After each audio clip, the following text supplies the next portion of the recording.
Olá pessoal, estamos iniciando mais uma videoaula da disciplina de saúde da criança e do escolar.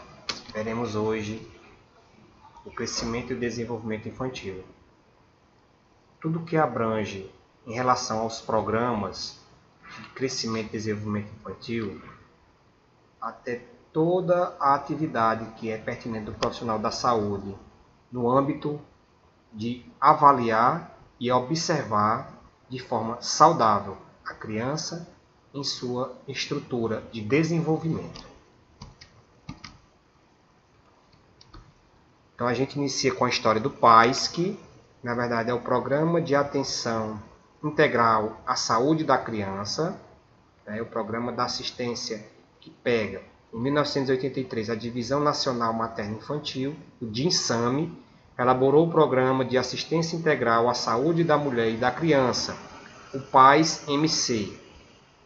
Qual é o objetivo deste programa? É de reduzir a morbimortalidade, incrementando a cobertura e a capacidade resolutiva da rede pública de serviços de saúde do país, pois a época anterior a 83 se observou que muitas das crianças elas viam a óbito mesmo antes de nascer, não era por falta de ter a assistência dentro do hospital, foi justamente a necessidade que não existia com mais afinco o pré-natal, que é como o que a gente vê muito na atualidade, que a mulher que faz um pré-natal bem feito, o acompanhamento de todas as semanas, da 36ª em diante até a 41ª, ou depende, a 42ª, que é quando perfaz os 9 meses, a criança nasce sem nenhum problema. Então foi iniciativa de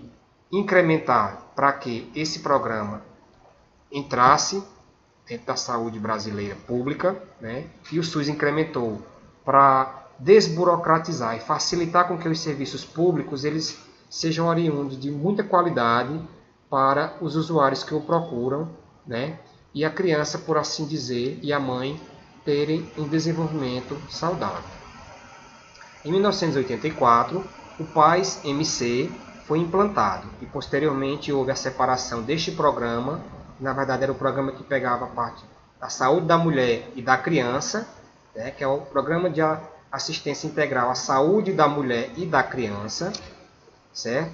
E dessa forma passou então a denominar, na sua parte individual, o PAISC, o Programa de Assistência Integral à Saúde da Criança, pois o da mulher passou a integrar um outro tipo de programa, assegurando a ela também todo o aparato que o serviço público oferece para ela, de atendimento até o momento do parto.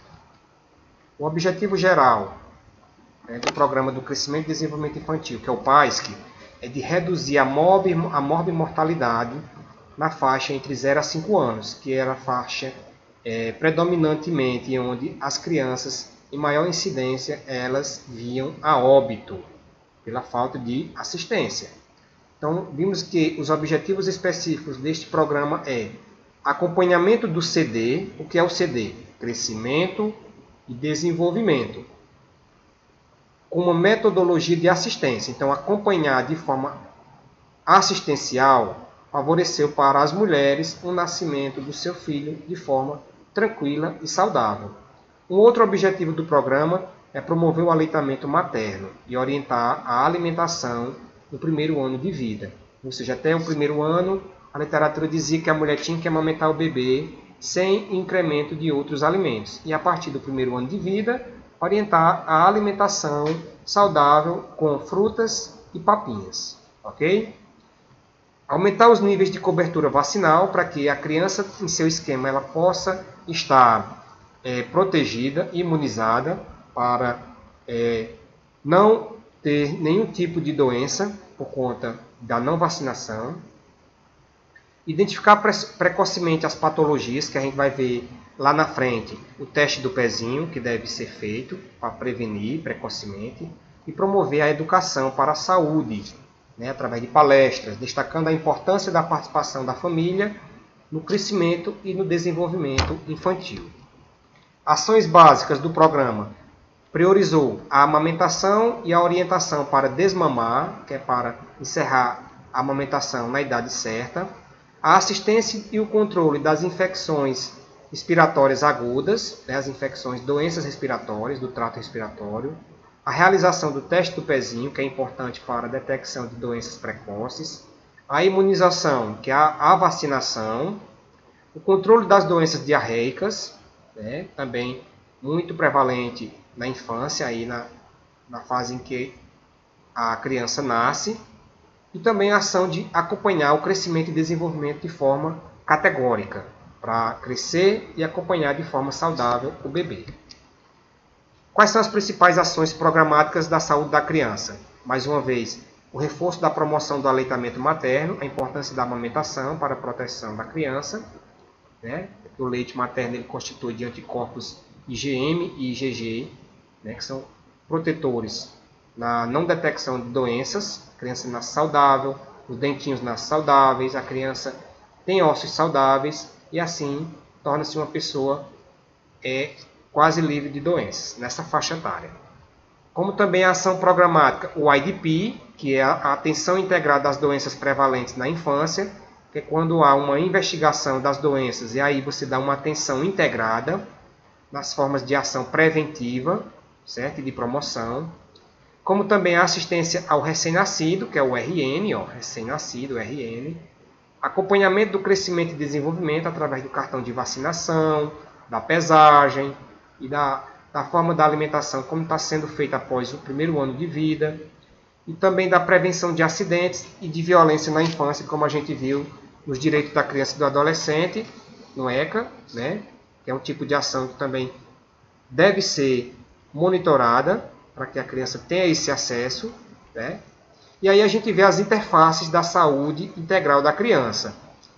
Essa figurinha aqui parecendo mais uma flor. Nós temos no centro a saúde integral da criança, que contempla ações de atenção à saúde do recém-nascido, incentiva a qualificação do acompanhamento do crescimento e do desenvolvimento, da promoção, proteção e apoio ao aleitamento materno, da vigilância da mortalidade infantil e fetal e da prevenção de violência e promoção da cultura de paz.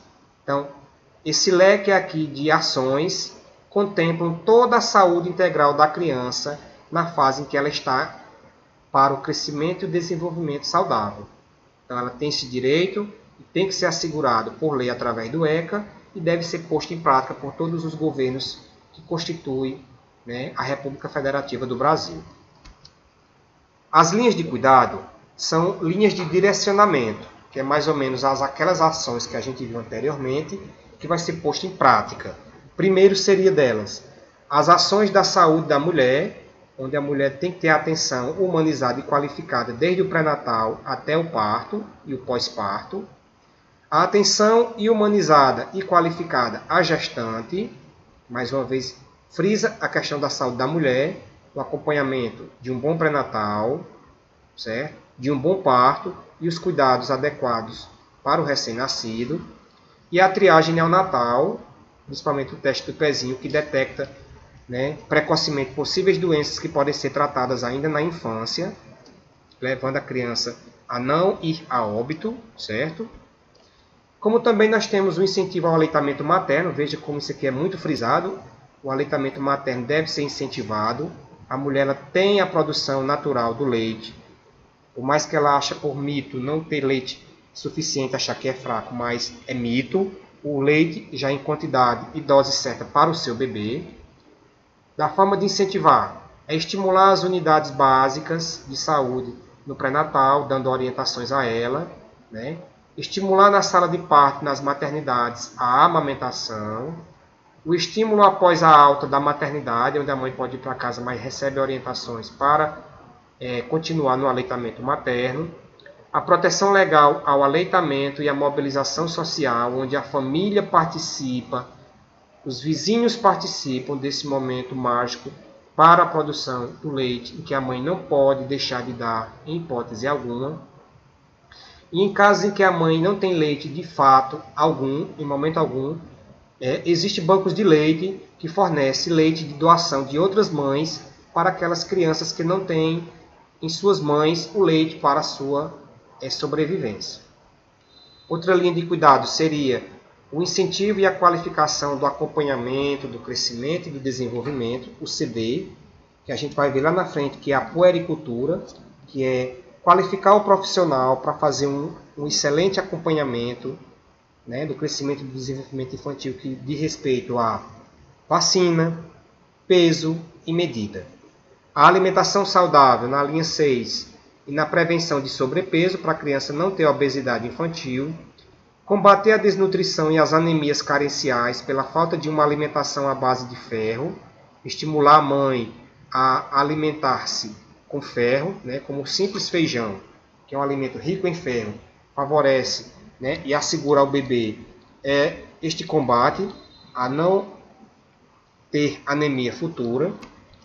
A imunização, que é importante, a vacinação, o esquema que tem que ter no cartão de vacina e administrar sempre.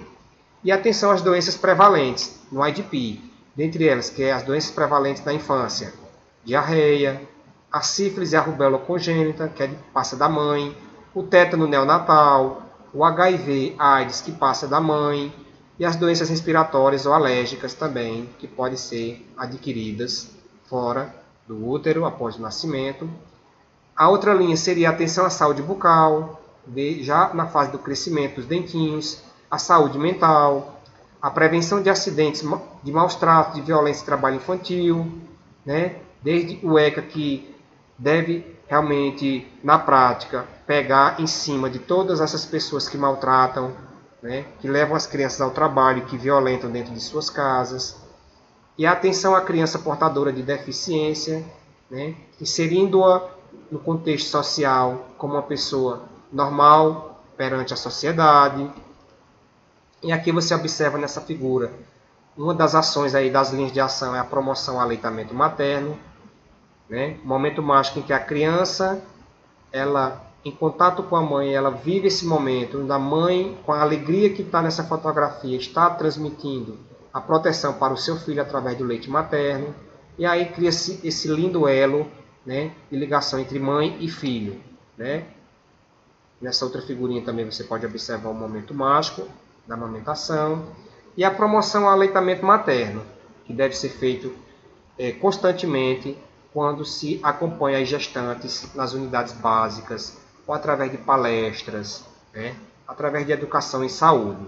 Os esforços de diversos organismos nacionais e internacionais favoreceram o aumento desta prática ao longo dos últimos 25 anos. Pois se antes a maioria das crianças morriam pela falta de um pré-natal porque não existia, mas era justamente quando, ao nascer, a mãe não estimulava o próprio leite a produzir e ali a criança morria desnutrida pela falta do componente principal e que a mãe poderia dar de forma gratuita para o seu bebê. Então foram longos anos que essas conquistas vieram para melhorar a vida de todas as mamães, também dos bebês que passaram a crescer de forma saudável. Apesar disso, as taxas de aleitamento materno do Brasil, em especial as de amamentação exclusiva, ainda não é recomendado como a quem ainda está abaixo. Por isso, o incentivo da doação do leite materno nos bancos de leite, né, quando o estoque é diminuído e que precisa suprir a necessidade daqueles bebês prematuros que estão nas UTIs neonatais e que precisam deste acompanhamento para o fortalecimento do seu crescimento e desenvolvimento. A Política Nacional de Promoção, de Proteção e de Apoio ao Aleitamento Materno, ele contempla estratégias, mais uma vez as linhas de cuidado, como a Rede Amamenta Brasil, né, que é uma rede interligada em todo o país, né, que passam orientações para outras localidades que não têm de profissionais, para orientar as mamães a fazer a doação do leite materno. A Rede Brasileira de Bancos de Leite Materno, né, que é interligada à Rede Amamenta Brasil, que também recebe os leites, né, das mães e passam a transferir para os locais que não têm. A Iniciativa Hospital Amigo da Criança, que é a parte de educação em saúde. a proteção legal ao aleitamento materno e a mobilização social. Vejam que é a mesma coisa que a gente viu anteriormente nas linhas de cuidado, mas que faz parte da política de promoção e proteção ao aleitamento. E esse monitoramento dos indicadores, que é quando se acompanha um estudo de grupos de mães que estão em aleitamento materno, daquelas que produzem e daquelas que não produzem, mas que recebem as doações através dos bancos de leite materno e das redes Amamenta Brasil, como também iniciativa de hospitais amigos da criança. Nós temos o PNIAN, né, por assim dizer, PNIAN, que é o Programa Nacional de Incentivo ao Aleitamento Materno, que tem como objetivo incentivar o aleitamento exclusivo até 6 meses, e misto, que é quando você incrementa o alimento até 2 anos de idade. A gente sabe que a amamentação exclusiva refere-se ao uso do leite materno, sem o acréscimo de nenhum outro alimento, habitualmente até o 6º mês de vida, ou seja, somente o leite alimenta, sem precisar dar água ou chá para aquela criança, pois o leite já tem todo o complemento para ela aliviar de dores, de tensões e alimentar-se de forma a se satisfazer, né? Principalmente para o seu crescimento e desenvolvimento, que é tão importante nesses 6 meses de vida. Como sendo o único alimento da criança, não admitindo chás ou água. Nos bancos de leite, temos a Rede Brasileira de Bancos de Leite Humano, que ela foi criada em 1998 pelo Ministério da Saúde, também pela Fundação Biomanguinhos, que é a Fiocruz, ou mais conhecida como a Oswaldo Cruz, no Rio de Janeiro, que tem como objetivo de promover a expansão quantitativa, que é em relação à quantidade de doações, e a qualitativa, que é a qualidade em que esse leite ele é processado através dos bancos de leite humano no Brasil, mediante a integração e a construção de parcerias entre outros órgãos federais, a iniciativa privada e a sociedade em geral, que facilite, através da orientação, da educação em saúde, né, o estímulo das mães a doar leite que tem grande quantidade para esses bancos de leite, suprir a necessidade de outras mães que não têm como produzir o leite materno. O IDP, que é a atenção integral à saúde e às doenças prevalentes na infância, atenção integral à saúde e às doenças prevalentes na infância, ela foi implantada no início da década de 80, porque a proposta do IDP foi de desenvolver ações básicas de saúde e também de controle de doenças que são prevalentes na infância. Então, a população-alvo são crianças de 0 a 5 anos, né, cuja faixa etária era a alta incidência de óbitos, antes dos 25 anos, aí, quando surgiu esses programas, de forma incompleta. O objetivo deste programa é promover a saúde e reduzir a morbimortalidade, né, pois a criança ele possa nascer sem o prognóstico de morte, né, em crianças menores de 5 anos, com esse acompanhamento através da realização de exames e da amamentação saudável para o crescimento saudável desse bebê. A metodologia do atendimento ela é uma estratégia apresentada numa série de quadros que mostram a sequência e a forma dos procedimentos a serem adotados pelos profissionais da saúde. Por isso a importância da qualificação do profissional da saúde frente ao IDP, a atenção integral à saúde e às doenças prevalentes na infância, com a realização de exames específicos e a orientação que deve ser dada desde o pré-natal à mãe para incentivar o seu aleitamento materno, que ela descreve através de quadros e passos a seguir, tipo, metodologia, avaliar a criança doente de 2 meses a 5 anos de idade ou a criança de 1 semana a 2 meses de idade, observando clinicamente se ela não apresenta alguma alteração ou alguma manifestação clínica que possa ser em decorrência do não acompanhamento no momento do pré-natal e que pode realmente levar a criança a óbito se não for realizado esta avaliação de forma categórica. Dessa forma, se classificar a doença, que é quando diagnostica, identificando o tratamento, tratando a criança, aconselhando a mãe ou o acompanhante a seguir o tratamento da criança, né? Tendo atenção exclusiva às crianças de de 1 semana de vida a 2 meses de idade, que é onde a prevalência de doenças ela pode surgir pelo não acompanhamento desde a vacinação até a realização dos não testes, que é prevalente nesta fase do bebê. E principalmente as consultas de retorno que devem ser feitas, tanto pelo enfermeiro da unidade básica, como também pelo médico pediatra.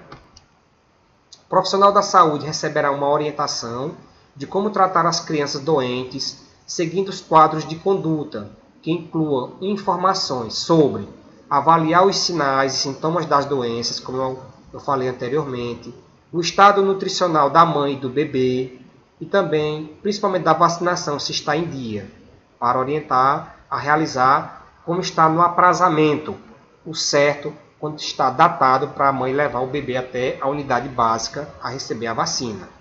E dessa forma se classificar a doença, identificando o tratamento adequado para cada classificação e decidir se cabe referir a criança ou não até o hospital para o tratamento de forma mais complexa. Voltando a frisar que todo o atendimento na unidade básica favorecerá a mãe e o bebê não ter complexidade alta e de ir receber acompanhamento em um hospital. Deve-se administrar tratamentos prévios antes de referir a criança ao hospital, tipo a primeira dose de um antibiótico, da vitamina A, da injeção de um antimalárico, que é contra a malária, ou começar o tratamento para evitar uma hipoglicemia e como referir a criança. Por isso a preocupação do acompanhamento. Todos os profissionais da saúde envolvidos na unidade básica, acompanhar de forma exclusiva a mãe que está na gestação, durante o pré-natal e no momento do nascimento e do acompanhamento pós-parto, até a criança se estabelecer numa amamentação saudável, numa vacinação seguida a risco e o acompanhamento do peso e da altura de mês em mês a avaliar este desenvolvimento, para que assim ela não possa ir a uma unidade hospitalar, pela falta do não atendimento recebido nas unidades básicas. Então se deve administrar tratamento no serviço de saúde, como por exemplo, a terapia de hidratação oral, que é aquele chamado soro de reidratação oral, quando a criança está desnutrida, fazer uma nebulização quando ela estiver cansadinha, precisar, porque o peitinho está chiando, ou o pulmão está doentinho, e tratar com antibióticos, e também a aplicação de vacinas. Ensinar a mãe a administrar os medicamentos específicos em casa, tipo antibiótico oral, que é dado na boquinha, que às vezes a criança regurgita, não gosta de beber, e você tem, ou se pode se engasgar, então tem que ter uma manobra para que a criança possa engolir de fato o antibiótico para o tratamento da infecção. O antimalárico oral, também quando é prescrito, certo? Que é quando a mãe não tomou as injeções na época da gestação, e nesse caso a criança nasce sem imunização, precisando ser imunizada, certo? Também de forma oral, ou um suplemento alimentar específico que for orientado pelo profissional da saúde. Recomendar à mãe sobre a alimentação, a ter cuidados na alimentação, tanto para ela como prestado às crianças, os seus filhos em casa, quando não é a amamentação, que já está em fase maior, a alimentação saudável através de papinha, de frutas, verduras e legumes, tudo misturado, certo? Uma sopinha para a criança começar a gostar, e assim sucessivamente. Orientar a mãe quando deve retornar imediatamente para a consulta de retorno, porque é importante o acompanhamento do seu crescimento e desenvolvimento, reavaliar o caso e prestar atenção apropriada quando a criança voltar ao serviço de saúde, ver como é que está a condição, se ela está bem, se está com a dentição boa, se está com a vacinação em dia, para que você possa conduzir através de orientações a mãe continuar seguindo o tratamento correto. Dentre elas, as ações, nós temos o controle das infecções respiratórias agudas, que é a chamada IRA, infecção respiratória aguda, que tem como objetivo reduzir a mortalidade por esta doença, seja cometido por uma gripe, resfriado, por uma inflamação no ouvido, chamado otite, a amidalite, que é a inflamação das amígdalas, a bronquite, que é a inflamação dos brônquios, que está anexo ao pulmão, a faringite, que que é a inflamação da faringe, logo abaixo da garganta, e outras do trato respiratório, pois o número de hospitalizações evitaria o uso excessivo de antibiótico terapia. E quanto mais a criança adquirir uma IRA, uma infecção por respiração aguda, ela mais chance terá de ir para o hospital e sim tomar antibióticos, né, que em excesso poderá trazer problemas de saúde futura para o bebê.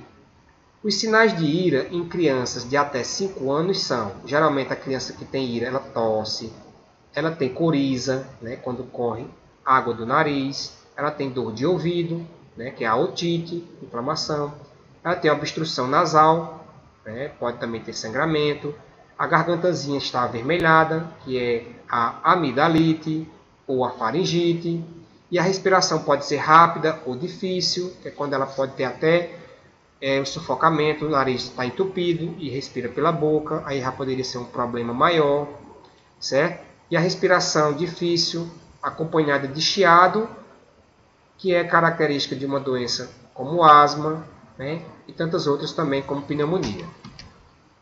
A conduta é natural ocorrer a perda do apetite nestas ocasiões. Logo, não deve-se manter a alimentação habitual, evitando a introdução de novos alimentos, não forçar a criança a uma alimentação, oferecer alimentação em menor quantidade e mais reduzido o intervalo de tempo, oferecer mais líquidos do que o habitual, pois ele pode facilitar a deglutição, né? Às vezes pode estar com dor na garganta, não consegue comer e mastigar, mas o líquido já pode descer mais suavemente.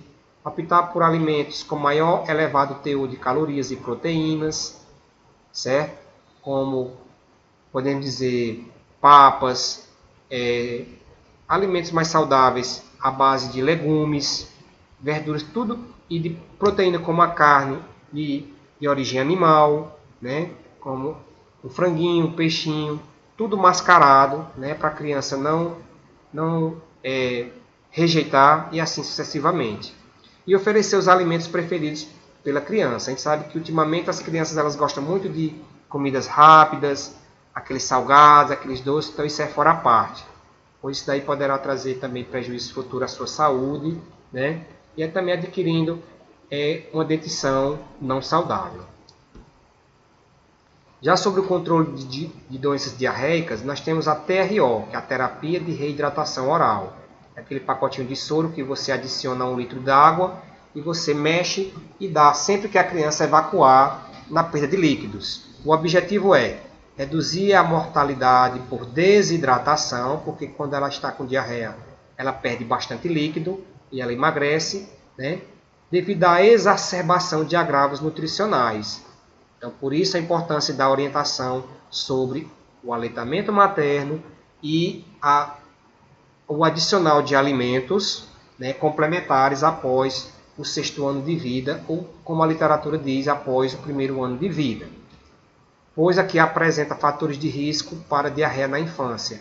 São elas, às vezes as crianças com diarreia é por condições socioeconômicas desfavoráveis, aquelas que possuem baixo poder aquisitivo, como a falta de saneamento básico, a superpopulação familiar, mãe e pai que não tem a estrutura familiar, o planejamento, tem vários filhos, um atrás do outro, sem planejamento, e acaba não dando conta para alimentar e para acompanhar o crescimento e desenvolvimento, a própria habitação, as formas de condições de onde mora, o acesso à alimentação limitada, porque a falta de emprego também pode sugerir a falta do acesso à alimentação, e aí problemas oriundos, né, desta vulnerabilidade social. Da escolaridade dos responsáveis, quando pais e mães não têm uma escolaridade a nível e não têm um nível de conhecimento a levar para os seus filhos, quando ela acaba desmamando a criança precoce, tira, né, do tempo de amamentar, porque simplesmente não quer mais amamentar, sabendo que pode trazer um risco para o bebê. O baixo peso ao nascer também é um tipo de problema. A desnutrição, a idade menor que 1 ano, que não tem desenvolvimento para a idade, a baixa imunidade da criança, adquirindo problemas respiratórios, Presença de bactérias, vírus, protozoários, né? São os agentes etiológicos que favorecem o surgimento de doenças, tá? Associada à falta de moradia, a um saneamento básico, né, inadequado e assim sucessivamente. A conduta seria tratar a desidratação para a manutenção do equilíbrio eletrolítico e de uma alimentação adequada. Como eu falei anteriormente, o TRO, que é o tratamento da reidratação oral, ele tem na sua composição água e sal, que adicionados a 1 litro de água, dissolvendo para o bebê, favorece a não perda de eletrólitos, né, que são os elementos químicos que tem dentro da nossa estrutura, do metabolismo do corpo, né, para que não favoreça a criança a ter desidratação e a perda de peso é preocupante nesse caso. O combate às carências nutricionais, ou seja, a falta de uma alimentação adequada à base de ferro, pode sugerir a criança a ter uma anemia ferropriva, que a anemia já está dizendo a falta de ferro no sangue. População-alvo, crianças de 6 a 23 meses, com ou sem anemia ferropriva, deve também ser avaliado e investigado. Neste caso, faz a distribuição de um xarope de sulfato ferroso como medida preventiva. Está dentro do programa Saúde de Ferro, que combate a esta carência e ela não vem a ter o desenvolvimento da anemia ferropriva. E também a utilização de sulfato ferroso em gotas, que é mais concentrado nos casos mais diagnosticados, que é quando é necessário colocar gotas em uma certa quantidade de água e aí misturar e dar para a criança, né, com a finalidade dela deglutir e produzir dentro das suas células de defesa, né, esta forma de não desenvolver a anemia ferropriva.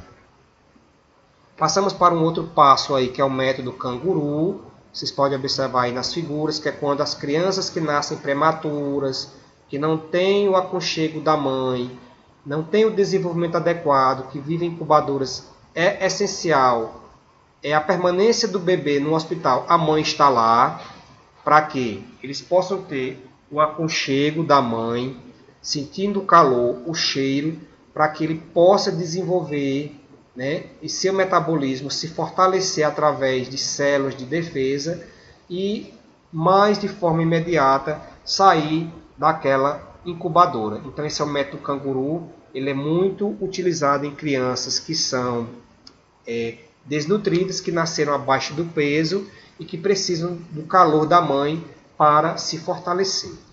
Então a gente vê o método canguru, ele foi inicialmente idealizado na Colômbia, no país vizinho ao nosso, no ano de 1979, no Instituto Materno Infantil de Bogotá, pelos doutores Reis Sanabria e o doutor Hector Martinez.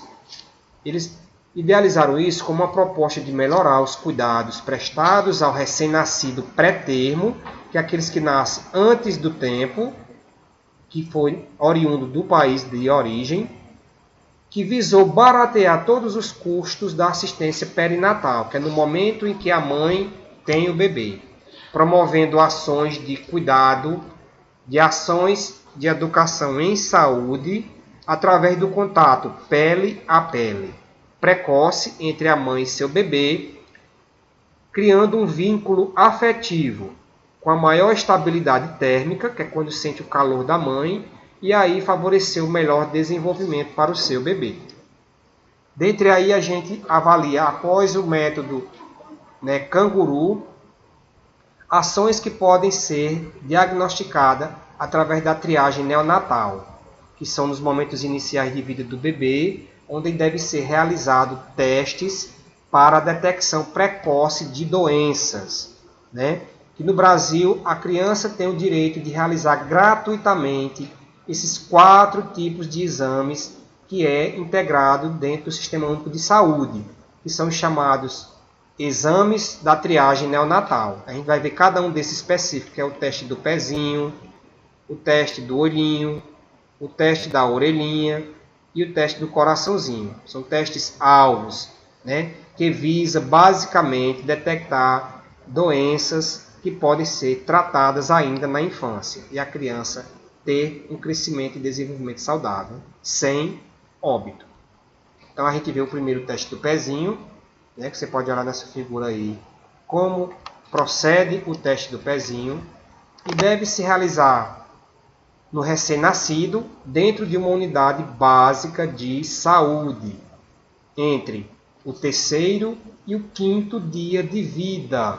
A literatura diz que é importante fazer neste período pela detecção precoce e assim o exame vir com um resultado positivo, sem ter falso positivo, e detectar se a criança poderá ou não ter aquela doença, certo? Então é fundamental ter atenção a esse prazo, porque detecta-se as principais doenças que são diagnosticadas na infância, né? Como a fenilcetonúria, que é problema de disfunção sanguínea, o hipotireoidismo congênito, a anemia ferropriva e tantos outros que poderão ser diagnosticadas. Então, neste exemplozinho aí, você pode ver como é que é realizado, bem na parte aqui, ó, na parte, vamos dizer, da sola do pé do bebê, na parte bem periférica, né?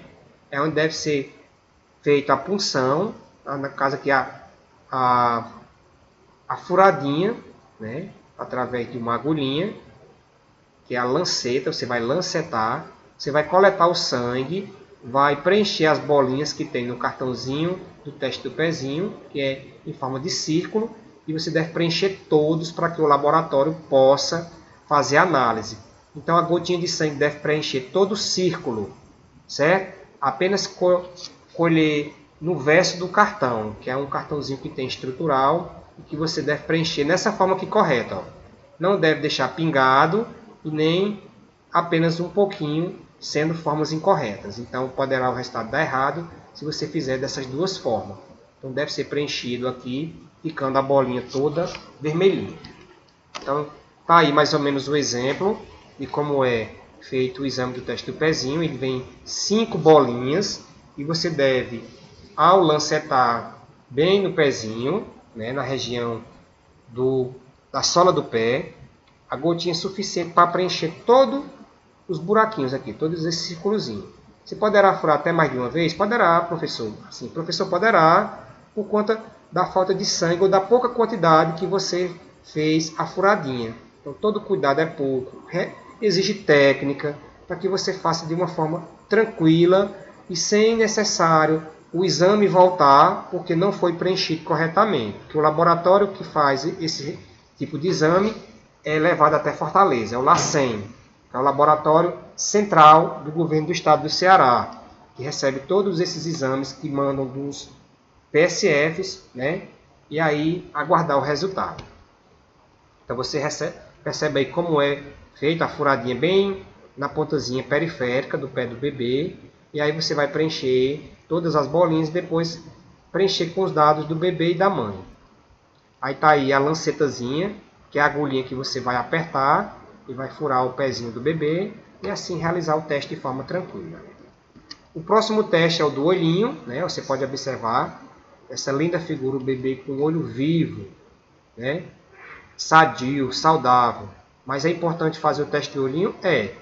Porque ele é um exame simples, ele é rápido, não tem dor e consiste na identificação de um reflexo vermelho que aparece quando um feixe de luz ilumina o olho do bebê. O fenômeno é semelhante ao observado nas fotografias, que é quando você dispara uma luz e logo a gente abre os olhos, né, de forma intensa, dilatando a pupila. Então o teste do olhinho ele pode detectar qualquer alteração que cause uma obstrução no eixo visual, como tipo catarata, glaucoma congênito, poderá a criança ou nascer cega, se não for tratada, né? Ou tratar de forma tardia, e outros problemas cuja identificação precoce pode possibilitar o tratamento no tempo certo e o desenvolvimento da criancinha de forma normal. Então, a visão de uma criancinha normal quando se vê um feixe de luz é quando ele está presente de forma bilateral, ou seja, a presença dele nos dois olhinhos, quando ele vê a luz, né, o reflexo dela reflete a cor vermelhinha. Então, a criança que tiver o reflexo bilateral, vermelhinho, os dois olhinhos, está com a visão normal. Já de forma anormal, você pode observar que ele pode apresentar cores diferentes. Olha só. Aqui apresenta um reflexo vermelho, mas duvidoso no olho direito. Olha só, a bolinha vermelhinha, mas tem um espaçozinho sem estar avermelhado. E este está todo vermelhinho. Então, é um problema que pode ser anormal e deve ser tratado pelo oftalmologista que trata a saúde do olhinho do bebê. E ele também pode ser anormal quando ele está totalmente ausente em um olho e presente no outro. Você pode observar, o olho direito não tem a coloração vermelha no reflexo da luz e no reflexo da luz nesse outro tem. Então tem que ser detectado para ser tratado de forma precoce. Já o teste da orelhinha. O exame é geralmente feito no segundo ou terceiro dia de vida do bebê. Vendo esses dados aí, a gente entende. O teste do pezinho tem que ser no terceiro até o quinto. E o da orelhinha no segundo ou no terceiro dia de vida do bebê. Rapidinho. Ele identifica problemas auditivos no recém-nascido. Desde 2010, é determinado por lei que nenhuma criança saia da maternidade sem ter feito o teste, que é gratuito. As crianças nascidas fora do ambiente hospitalar devem fazê-lo antes de completarem 3 meses de vida. Até então aí pode fazer? Pode. Sabendo que o prazo estabelecido para que seja melhor o resultado entre o segundo e o terceiro, mas que pode se estender até o terceiro mês de vida, né? Pedindo a Deus que não venha comprometer a saúde do bebê pelo prolongamento desse tempo. O teste da orelhinha ele é realizado com o bebê dormindo em sono natural. Ele é indolor, não machuca, não precisa de picadas ou de sangue do bebê e nem tem contraindicações e dura em torno de 10 minutos.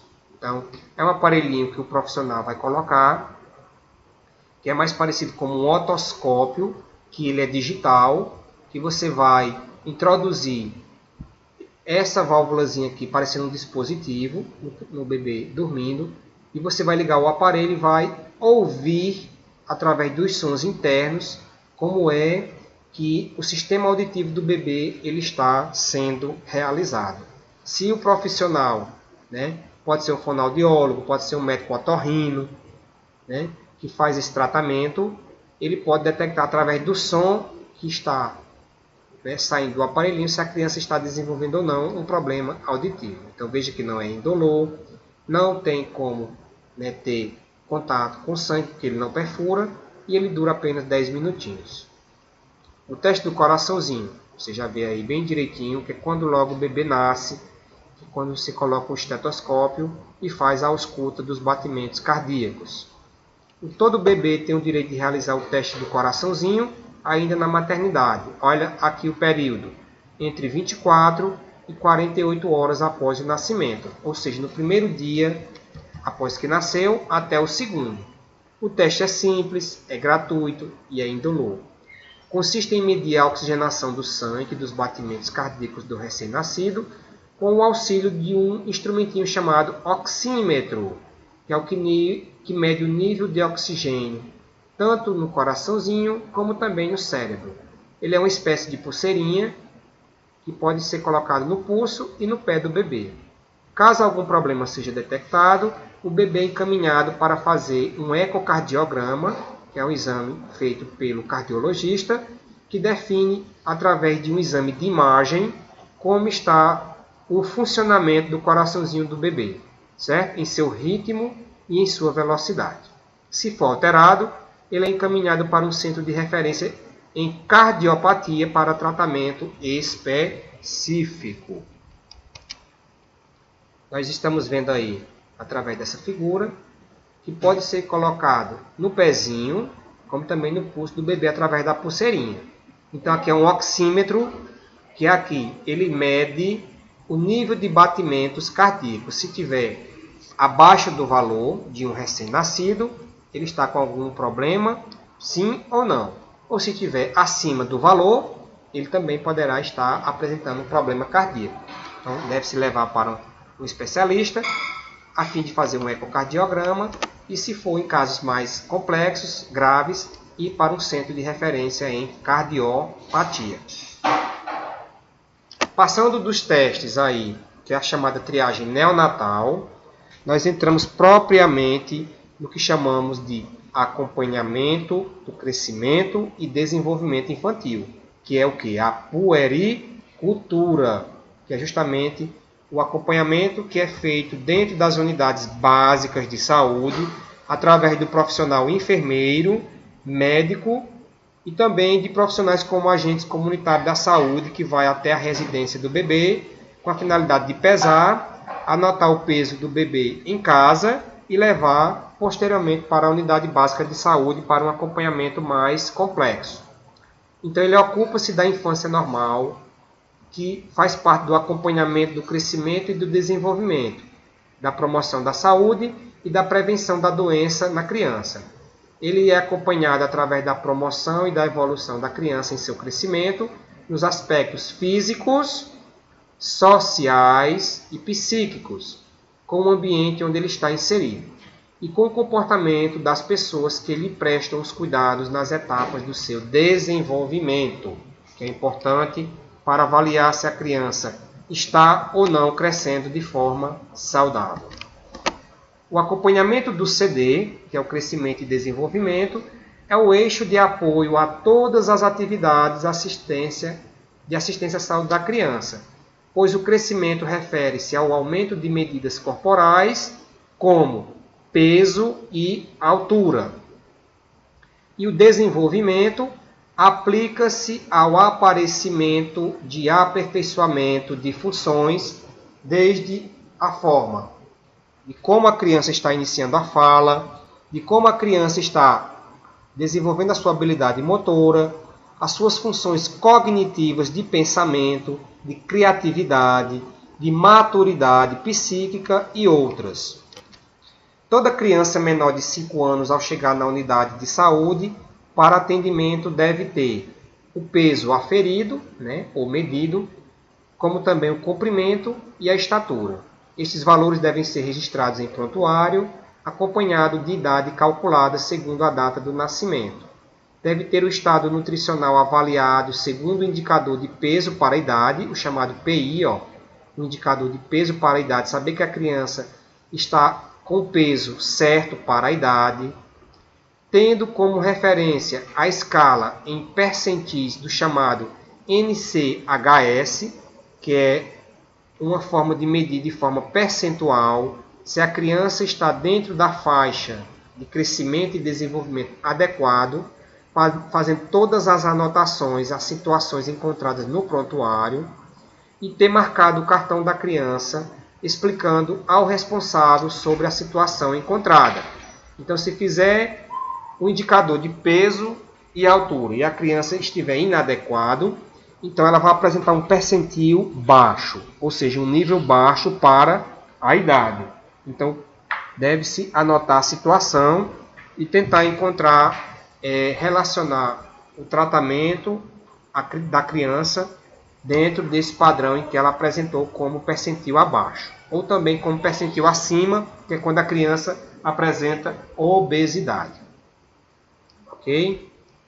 Aí nós temos, nesse exemplo, a estatura de uma criança crescendo de forma saudável.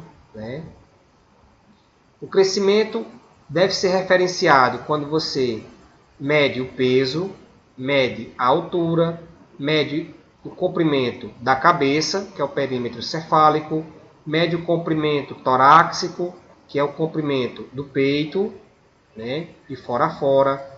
A alteração das fontanelas, que é quando a gente diz a fonte da criança está amolecida, a moleira da criança está amolecida bem na parte do crânio, que é quando ele está em período de formação. Tomar cuidado. Da dentição, faz parte também do CD, do crescimento e desenvolvimento. Das alterações na proporção corporal e dos tecidos corporais para a idade. E aí você vê a questão do peso, que deve ser feito paulatinamente, toda a consulta de puericultura, acompanhado dentro do cartão de vacinação, onde deve ser feita a anotação adequada, da estatura, que é quando você mede a estatura do bebê, do perímetro cefálico, chamado PC, que é quando você mede a circunferência do crânio, se a circunferência da cabeça aumenta rapidamente no primeiro ano de vida, a fim de adaptar-se ao crescimento do cérebro, se está adequado. Essa medida permite identificar as alterações, pois essa medida deverá ser verificada a cada consulta ambulatorial de forma mensal, certo? Que é importante saber se está tendo um crescimento do perímetro cefálico adequado. E se há indicações de anormalidade, ela deverá ser verificada diariamente, anotada, né? E tomada as devidas providências. Você pode observar nessa figura como é feita a medição do PC, do perímetro cefálico. O recém-nascido com perímetro cefálico normal vai de 33 a 37 centímetros, com a média de 35 centímetros. Então você pegou um recém-nascido e fez a medição do perímetro cefálico e ele mediu de 33 a 37, ele está com PC normal. Mas a média mesmo é 35, que a literatura ela diz que é o ideal, certo? Não é que não possa ser igual a 35 que a criança vai estar normal, pelo contrário. Mas o que a literatura refere é que se for de 33 a 37, ela está com PC normal. Se a criança, no seu primeiro trimestre, está em crescimento e desenvolvimento, ele aumenta 5 centímetros do PC. No segundo trimestre de vida, também mede um aumento de 5 centímetros. No terceiro trimestre, ele aumenta 2 centímetros. No quarto trimestre, ele aumenta 1 centímetro. No segundo ano de vida, ele aumenta 2 centímetros. Em um adulto, ele já tem um comprimento do PC em 55 a 57 centímetros. A fontanela bregmática anterior ela tem que ser na sua forma triangular, medindo a proporção de 4 por 2,5, né, que é a partezinha onde a gente conhece como a moleira. Você deve fazer essa medição, né, atentando a esse tipo de medição para você anotar e avaliar. E possivelmente a fontanela ela fecha entre o 6º mês e o 18º mês de vida, que é quando o desenvolvimento da criança está adequado e a fontanela se fecha com a sustentabilidade do crânio, né, posteriormente. A fontanela occipital, né, que é a partezinha que tem da cabeça, lá do crânio, na parte de cima, sendo ela posterior ou lamboide, ela pode medir 1 centímetro de espessura e ela fecha até os 2 meses de vida. Aí nós temos mais ou menos o exemplo aí das fontanelas. Nós temos a fontanela pitérica esfenoidea, que no terceiro mês ela está bem fortalecida.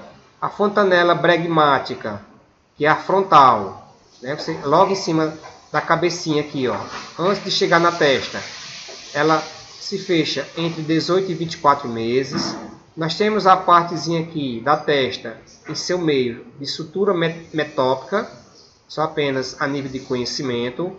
Nós temos a fontanela astérica, que é a mastoidea, que ela fecha entre 1 a 12 meses. E nós temos a fontanela lamboidea, que é a occipital, que é a parte posterior, a postero-inferior, no caso. A posterior por trás, inferior abaixo, que se fecha no primeiro e segundo mês de vida.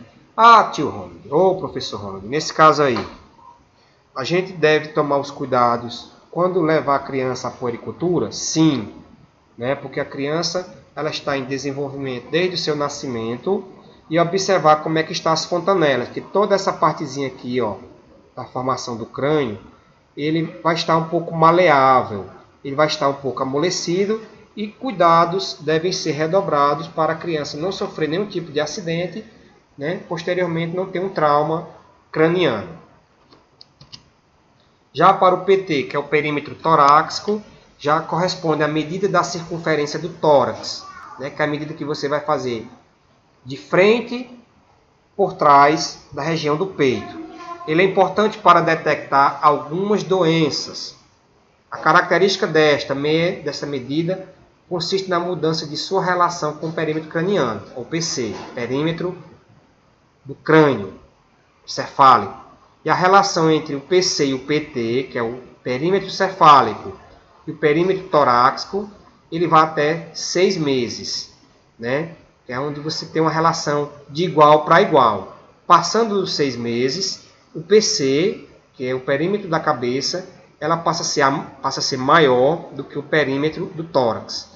Então, cerca de 6 meses, o PC é igual ao PT em seu tamanho em centímetros. E em 9 meses, o PC, né, que é o perímetro cefálico, passa a ser inferior. Diminui porque o tórax ele se desenvolve de forma mais acentuada. Aí você vê nesta figura como é realizado a medição do perímetro torácico, né, que você pega bem na conjuntinha, bem abaixo do mamilo, e você realiza de forma tranquila a medição do PT, no caso. Já temos o perímetro abdominal, que é mais ou menos a medida da barriguinha, da circunferência do abdômen. Ele tem valor relativo ao do tórax, né, pois a medição pode variar bastante de indivíduo para indivíduo. Ele pode ser realizado após a alimentação ou em caso de um meteorismo excessivo, que é quando você acaba dando alimento demais, a criança passa a ter um aumento excessivo, né, do abdômen, mas mesmo assim você pode medir para fazer um contrateste, para saber depois como a criança teve a medição do abdômen após o alimento, após a alimentação, e depois que se alimentou, quando ela diminui seu tamanho. Ela é útil para monitorizar a evolução de patologias, de doenças como ascite, que se chama líquido, né, na parte da barriga, do abdômen, tumores, visceromegalias, que é quando há aumento das vísceras, né, como parte intestinal ou apropriados, algo parecido. Deve ser realizado através de uma fita métrica que deve passar pela cicatriz umbilical, ou seja, você vai atravessar o umbiguinho e medir a circunferência abdominal, que é o perímetro. Então, até os 2 anos, a gente vê valores iguais do perímetro torácico com o perímetro cefálico e o perímetro abdominal. Os 3 até o 6º mês de vida, ou quer dizer, até os 2 anos, eles em alguns momentos podem ser de igual para igual. Não é com todos, mas a literatura refere que pode acontecer em alguns casos. Em seguida, passa a predominar o perímetro torácico até os 6 meses. Até os 6 meses, o PC passa a ser maior do que o PT, e a seguir, o PT é ligeiramente maior do que o PC. Aí você vê a medição em cima da circunferência do umbiguinho. Não mostra na figura, mas é quando o profissional ele levanta, né, a fita, mas para dizer que está acima da circunferênciazinha aí umbilical. Importante também frisar no acompanhamento do crescimento e desenvolvimento a dentição. A idade média normal para o nascimento dos primeiros dentes de leite é por volta de 6 meses de idade. Um atraso deste pode ser considerado normal em torno de mais de 6 ou 8 meses. Né? Quando a criança não vem a nascer nesse período, ela passa a ter uma dentição de forma normal. Então, varia de criança para criança. Então, é importante fazer a higiene bucal, né? Porque desde o nascimento deve-se orientar a higienização de sua cavidade bucal, passando suavemente uma gaze embebida com água filtrada sobre seus roletes gengivais, mesmo que a criança não tenha um dente.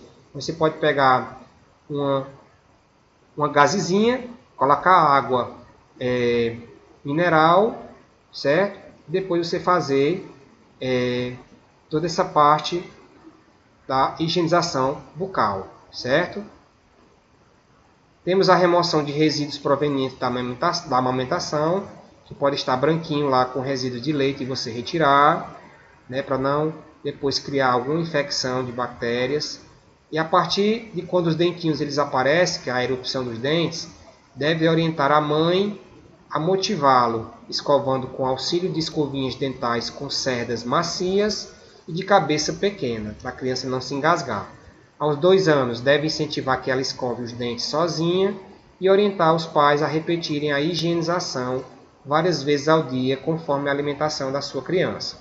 O uso do fio dental e do creme dental é importante, né, pois ajuda a minimizar o aparecimento de cáries ou de doenças dentais aí, em decorrência do não uso do creme dental e do fio dental. Nós temos aí dentro do desenvolvimento infantil, né, etapas em que a criança ela passa a perceber ao longo dos meses e dos anos de seu crescimento e desenvolvimento.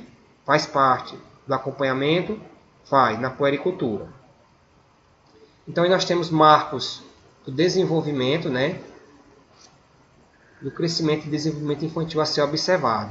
No primeiro mês, a criança acompanha objeto luminoso e ela se tranquiliza ao ouvir a voz humana, quando ela reconhece a voz da mãe, do pai ou de alguém da sua família. Nos 2 meses de idade, ela sorri em resposta a um rosto humano, ela pode apresentar choro variado, conforme as situações que tiver fome, dor ou necessidade de atenção. Ela sustenta a cabeça, pode estar deitadinha de bruços, como tem na figurazinha aqui, ó, deitadinha de bruços, sustenta na sua cabecinha, parecendo até uma lagartixinha, né, como a gente observa muito em criancinhas nessa idade. Aos 4 meses, ela inicia o balbúcio, começa a falar palavrinhas que você não entende, né? Começa a pegar em objetos voluntariamente, ela se vira em direção a um ruído, né? Quando sente um barulho, ela passa a perceber. Ela fica deitada de bruços, segura bem a cabeça e o tronco, apoiando-se nas mãos, ó, como você está observando nessa figurinha. Aos 6 meses, a criancinha já pode sentar com apoio, produz barulho batendo em objetos como tambor, panela, lata e etc. Ela toca diversas partes do próprio corpo para se conhecer. Aos 9 meses, ela imita gestos e linguagem, né, como tosse, estalidos. Se você fizer um ele pode repetir, né, ele já reconhece. Ele inicia o engatinhar, ele estranha pessoas desconhecidas, segura bem os objetos, passa-os de mão para outra mão. No primeiro ano, ela pode andar com apoio, podendo dar os primeiros passos sem o apoio de alguém. Fala 2 palavrinhas como mamãe, papai, gugu, dadá, depende do desenvolvimento da criança. Ela encaixa e desencaixa objetos, né, aqueles brinquedinhos socioeducativos, de encaixar o círculo dentro do círculo, quadradinho dentro do quadradinho. Ela entende ordens simples, como me dá, vem cá. Ela reconhece, né, entrega e vem. E aí a gente finaliza com essa longa videoaula desse importante marco do crescimento e do desenvolvimento, onde a gente viu todos os programas, vimos todas as ações, as linhas de cuidado para que a criança tenha um crescimento desde o seu pré-natal da mãe até o nascimento, o acompanhamento da puericultura para que favoreça uma imunização adequada, a medição do peso, do perímetro cefálico, torácico, abdominal, fazendo as anotações adequadas e fazendo comparativo do seu crescimento. E aí observar que os marcos do crescimento e desenvolvimento ele é biológico, é fisiológico, e se uma criança nasce saudável, ela vai desenvolver bem, né, e vai tornar-se uma pessoa saudável.